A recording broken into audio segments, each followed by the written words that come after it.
శ్రీకృష్ణ పరబ్రహ్మణే నమః.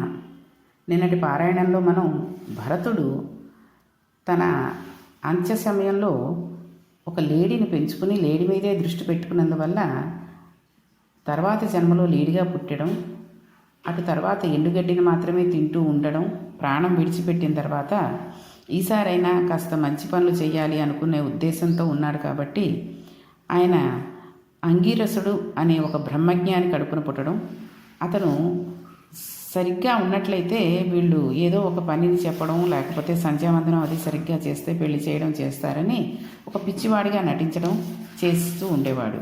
ఇలా అరణ్యాల పట్టుకు తిరుగుతున్నప్పుడు ఒక రాజుగారు, ఆయన సింధు దేశపు రాజుగారు, ఆయన పేరు రఘుగణుడు, ఆయన ప్రయాణిస్తున్న పల్లకీని మోస్తూ ఉంటే అతను పొడుగ్గా ఉండడం వల్ల, భగవంతుని ధ్యానంలో ఉండడం వల్ల కొంచెం కాళ్ళు తడబడి అటు ఇటు అయ్యేసరికి రాజుగారు కోపంతో ఆ బోయి వంక చూసి మాట్లాడడం మొదలుపెట్టాడు. రాజుగారు పల్లకీ తెర తప్పించి క్రిందకు చూసి అన్నాడు, ఏమిరా పాపం, అన్నం తిని చాలా రోజులైనట్లుంది, చాలా బక్కచిక్కిపోయి ఉన్నావు, చాలా ముసలివాడి అయిపోయావు, పాపం చాలా దూరం మోసి బడలైపోయినట్టున్నావు, నీకు ఒళ్ళు చాలా కష్టపడినట్టుంది, అందుకని నీకు పల్లకి మోయడం చేతకాణం లేదు కదూ అని పరిహాసం ఆడాడు. తిన్నగా నిందించలేదు, పరిహాసపూర్వకమైన నింద చేశాడు. అలా నింద చేస్తే ఆయన ఏమీ మారు మాట్లాడకుండా ఇంకొక నవ్వు నవ్వి మళ్ళీ వెళ్ళిపోతున్నాడు. తాను అన్ని మాటలు అన్నాడు కాబట్టి ఆ బోయి జాగ్రత్తగా మోస్తాడని రాజు అనుకున్నాడు. ఆయన రాజు మాటలు విని ఎందుకు నవ్వాడంటే, రాజు ఎంత వ్యామోహంలో ఉన్నాడు, తాను రాజును అనుకుంటున్నాడు, మరొకడిని బంటు అని అనుకుంటున్నాడు, ఎన్ని ద్వంద్వములను చూస్తున్నాడు అనుకుని ఆయన నవ్వాడు. ఈయన అందుకు నవ్వాడని రాజుగారికి తెలియదు. జాగ్రత్తగా మోస్తాడని తెర వేసేసుకున్నాడు. ఈయన మరల బ్రహ్మమునందు రమించిపోతూ మళ్ళీ దూకాడు. ఎందుకో తెలియదు. మళ్ళీ రాజుగారి బుర్ర టంగుమని తగిలింది. అప్పుడు రాజు, రే, నువ్వు ఒళ్ళు దగ్గర పెట్టుకుని మోస్తున్నట్టు నాకు కనబడడం లేదు, నీ బుద్ధి వక్రించి నడుస్తున్నావు, నిన్ను రాజదండనం చేత నా మార్గంలోకి తిప్పే అవసరం నాకు కనబడుతోంది, పలకవేమిటి అన్నాడు. ఇప్పటి వరకు పుట్టిన తర్వాత భరతుడు మాట్లాడలేదు ఈ జన్మలో. ఇప్పుడు ఆయన మాట్లాడడం మొదలుపెట్టాడు. ఆయన అన్నారు, రాజా, నువ్వు మాట్లాడింది నిజమే, నువ్వు ఎవరికి శిక్ష వేస్తావు, ఎవరు ముసలితనమును పొందుతున్నారంటున్నావు, ఎవరికి ఆకలి వేసిందని అంటున్నావు, ఎవరు మొయ్యలేదని అంటున్నావు, ఇవన్నీ చేసేది దేహం. ఈ దేహమును నేను కాదు, నేను ఆత్మని అని ఉన్నవాడిని నేను. ఈ దేహమునకు నువ్వు శిక్ష వేస్తానంటున్నావు. చచ్చిపోయిన శవాన్ని ఎవరైనా శూలంతో పొడిస్తే పగ తీరుతుందా? అలా నేను ఈ దేహమును కాదన్నవాడిని తీసుకువెళ్ళి దేహానికి శిక్ష వేస్తే వాడికి ఏమైనా బాధ కలుగుతుందా? పిచ్చివాడా రాజా, ఇది నీ మాయని, నీ అజ్ఞానాన్ని బయటపెడుతోంది అన్నాడు. ఈ మాట వినగానే రాజు ఆశ్చర్యపోయాడు. అయ్య బాబోయ్, మోస్తున్నవాడెవడో సామాన్యుడు కాదు, ఒక బ్రహ్మజ్ఞాని మాట్లాడుతున్నాడు అని పల్లకిని ఆపమని గవాలని కిందకు దూకి ఆయన వంక చూస్తే గుర్తుపట్టడానికి ఒక యజ్ఞోపవీతం ఒకటే కనబడుతోంది. ఆయన పాదముల మీద పడి నమస్కరించాడు. అయ్యా, బహుశా నన్ను పరీక్ష చేయడానికి కపిలుడే ఇలా వచ్చాడని నేను అనుకుంటున్నాను. నేను ఎవరి దగ్గర తత్వదర్శనం చేయాలనుకున్నానో ఆ కపిలుడే వచ్చాడేమో. మీరు ఎవరు? నిజం చెప్పండి. మీరు నాకు హితోపదేశం చేయవలసిన వారై ఉన్నారు. మహానుభావ, మీరు ఇందాక ఒక మాట అన్నారు, లోపల ఉన్న ఆత్మ నేను, పైన ఉన్న దేహం నాది కాదు, దానిని నువ్వు ఎలా చంపుతావు? అది కాదు అని నేను స్థిరమైన నిర్ణయమునందు ఉన్నవాడును అని అన్నారు. మీ మాటలు నన్ను చాలా సంతోషపెట్టాయి. మీ వంటి బ్రాహ్మణులు, మీ వంటి బ్రహ్మజ్ఞుల జోలికి నేను రాను. ఎందుకో తెలుసా, నాకు ఒక గొప్ప భయం ఉంది అని రాజు క్షమాపణ చెప్పి ఆయన కాళ్ళ మీద పడ్డాడు. మహాపురుష, నువ్వే కపిలుడివేమోనని అనుకుంటున్నాను. నీవు బ్రహ్మజ్ఞానివి.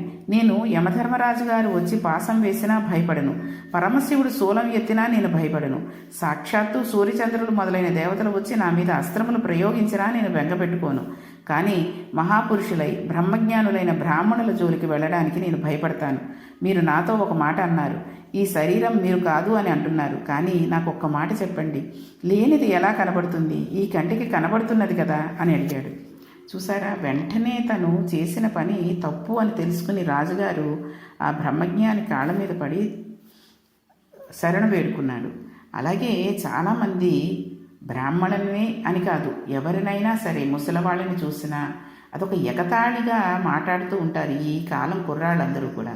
అది చాలా తప్పు. ఎందుకంటే చేతనైతే సాయం చేయాలి, లేకపోతే పక్క నుంచి వెళ్ళిపోండి, అంతేగాని ఆ ముసలాళ్ళని మీద నుంచి పక్క నుంచి సైకిల్ తీసుకెళ్ళిపోవడం, బళ్ళు తీసుకెళ్ళిపోయి వాళ్ళని భయపెట్టడం లాంటివి చేయకూడదు.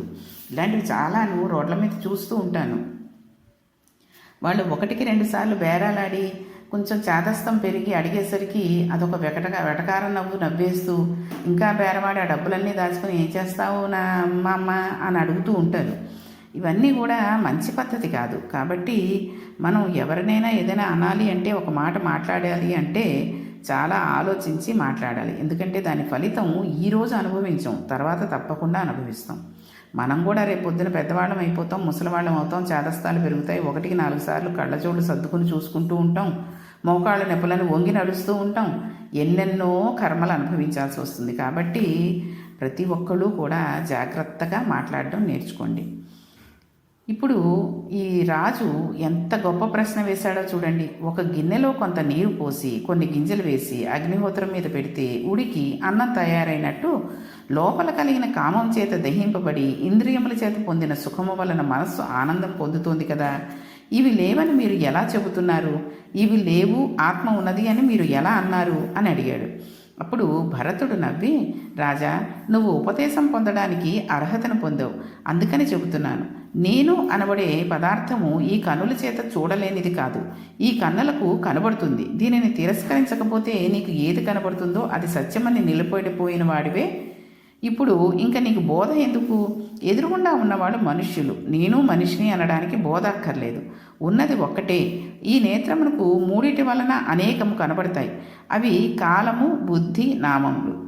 రూపము అంటే నామం ఉంటుంది, నామం ఉంటే రూపం ఉంటుంది. నామము రూపము రెండూ లేకపోయినట్లయితే మాయ పోయినట్లు అయిపోతుంది. రూపము నామం చేత మారదు, నామము రూపం చేత మారవలసిన అవసరం లేదు. కానీ ఈ రెండూ అశాశ్వతమే. నామము రూపము రెండూ అబద్ధమే. నామరూపములుగా కాలగతి యందు బుద్ధి చేత నిర్ణయింపబడి ఈ కంటి చేత భ్రాంతికి లోను చేస్తున్నది ఏదో అది మాయ. అది జ్ఞాననేత్రం చేత తిరస్కరింపబడుతుంది, మాంసనేత్రం చేత మగ్నము చేయబడుతుంది. అది నీవు తెలుసుకుంటే ఇప్పుడు నేను చెబుతాను. ఒక్క మాట ఆలోచించు. ఇది పృథివీ, భూమి. ఈ భూమి మీద నా చరణములు పృథివీ, నా చరణముల మీద నా కాళ్ళు పృథివీ, నా తొడలు పృథివీ, నా కడుపు పృథివీ, నా గుండెలు పృథివీ, కంఠం, శిరస్సు, పల్లకీలో కూర్చున్న నువ్వు పృథివీ. ఇవన్నీ పృథివీ వికారములే. ఈ మాత్రం వికారానికి నీవు ఒక పేరు పెట్టుకున్నావు. నేను మహారాజును, వాడు బోయి అనుకుంటూ నన్ను నిందించి మాట్లాడుతున్నావు. కానీ నీవు మాట్లాడడానికి ఆధారమైన ఆత్మ, నాలో ఉన్న ఆత్మ ఒక్కటే. రెండు శరీరాలని ధరించాయి. ఈ 2 నామరూపముల చేత గుర్తింపబడుతున్నాయి. కానీ ఇవి మాయ, వీటికి అస్తిత్వం లేదు. లోపల ఉన్నదే శాశ్వతం. రాజా, నువ్వు ఇది తెలుసుకుంటే సత్యం తెలుసుకున్నట్లే. నీకు తత్వం అర్థమైపోతుంది. కానీ సంసారం అనే అడవి దీనిని అర్థం కాకుండా చేస్తుంది. అక్కడ బంధుత్వములనే తోడేళ్లు ఉంటాయి. అవి మేకల వెంట తరుముకు వచ్చినట్టు వస్తాయి. ప్రతి వాని ఇంట్లో ఈగలు ఉంటాయి, పొమ్మంటే పోవు. వాటిని తోలుకుని తిని బతుకుతూ ఉంటారు. అలాగే పిల్లలు, భార్య చుట్టూ వెంబడించి ఉండనే ఉంటారు. కామన పోయినట్లు ఉంటుంది, మళ్ళీ వచ్చి చేరుతుంది. రాజా, వ్యవసాయం బాగా చెయ్యాలని అనుకున్నవాడు కలుపు మొక్కని కత్తిరిస్తే సరిపోదు, మళ్ళీ మొక్క పెరిగిపోతుంది. మొదటంటా తీసి బయట పారేసి ఎండిపోయిన తర్వాత తగలబెట్టేయాలి. తరించాలనుకున్నవాడు కామమును ముందు గెలవాలి. అలా గెలవకపోతే ఏమవుతుందంటే, అడవిలో వెళుతుండగా నిన్ను చూసి 6 దొంగలు వెంటపడతారు. ఈ 6 ఎక్కడో లేరు, ఇక్కడే ఉన్నారు. 5 ఇంద్రియములు, మనస్సు. ఈ 6 లోపల కూర్చుని ఇంత జ్ఞానం కలిగినా, ఇంత ధర్మం కలిగినా ఎత్తుకుపోతారు. నువ్వు పతితుడు అయిపోయి, పతనం అయిపోయి, మళ్ళీ పుడుతూ ఉండడం, శరీరంలోకి వెడుతూ ఉండడం, ఇది నేను అని అనుకోవడం, దీని అనుబంధములతో మగ్నమైపోవడాన్ని ఈశ్వరుడిని తెలుసుకోవడం, ఇలా భ్రమణం తిరుగుతూనే ఉంటావు. రాజా, ఏనాడు నీ జ్ఞాననేత్రం విచ్చుకుంటుందో ఆనాడు భాగవతుల పాద చేస్తావు, వారి పాదముల మీద పడతావు, బ్రహ్మజ్ఞానమును పొందుతావు, భక్తితో ఉంటావు, కర్మాచరణం చేసి వైరాగ్యమును పొందుతావు. అదే మనిషిని పొందవలసిన స్థితి అని ఆనాడు మహానుభావుడు భరతుడు చెప్తే రఘుగణుడు విని వైరాగ్యమును పొంది కపిల మహర్షి దగ్గర పూర్ణ సిద్ధాంతమును తెలుసుకున్నాడు. భరతుడు మోక్షమును పొందాడు.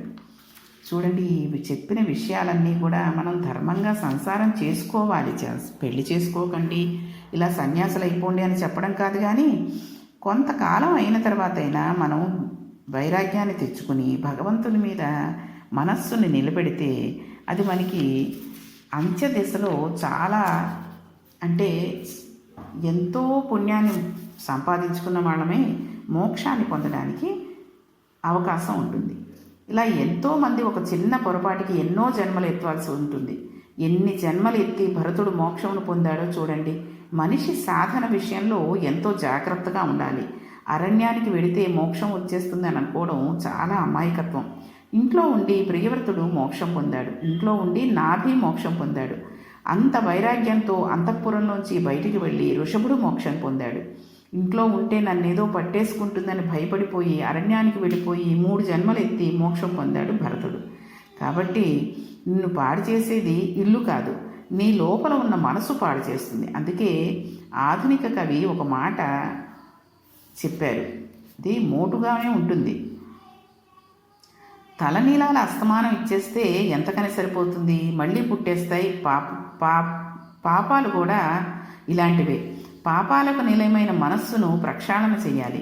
నీ మనస్సే నీ ఉన్నతిగతికి కానీ పతనానికి కానీ కారణం అవుతుంది అని ఒక అద్భుతమైన విషయాన్ని నలుగురి ముందు 4 విషయాలను ప్రతిపాదన చేస్తూ, ఇంత అద్భుతమైన ఘట్టాన్ని గృహస్థాశ్రమంలో తరించడానికి మనకు ఉన్న అనుమానాలని నివృత్తి చేస్తూ వ్యాస భగవానుడు ఇచ్చిన ఈ అమృత ఫలాలను పోతన గారు ఆంధ్రీకరించి మనల్ని ఉద్ధరించారు. కాబట్టి ఈ విషయాలన్నీ ఊరికే ఆవిడ చదివారు మనం విన్నాము అనుకోకుండా ఇందులోని మంచిని గ్రహించి గృహస్థాశ్రమంలో ఎలా ఉండాలి, కొంతకాలం అయిన తర్వాత వైరాగ్యాన్ని తెచ్చుకుని ఏ రకంగా ఉండాలి, అస్తమాటు బంధువులని భార్యాబిడ్డలని బంధాలని ఉంచుకోకుండా అవి మెల్లిమెల్లిగా తెంచుకుంటూ మనం ఈశ్వరుల్లోకి ఎలా లీనమైపోవాలి అనే విషయాలన్నీ కూడా ఈ 3 మనం చాలా ఇదిగా గృహస్థాశ్రమంలో ఉండేటట్టుగా ప్రియవ్రతుడి దాంట్లో నాభి చరిత్రలోను తర్వాత ఋషభుడి చరిత్రలోను తెలుసుకున్నాం, ఈ భరతుడి చరిత్రలోను. కాబట్టి ఇవన్నీ కూడా మనం ఒకసారి మళ్ళీ మననం చేసుకుంటూ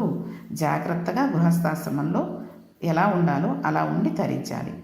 ఇక రేపు శ్రీ మహాభాగవతంలో 6వ స్కందంలో అజామిళోపాఖ్యానం తెలుసుకుందాం. ఈ అజామిళోపాఖ్యానం మనం కార్తీక పురాణంలో తెలుసుకున్నాము, అంటే అది టూకీగా ఉంటుంది.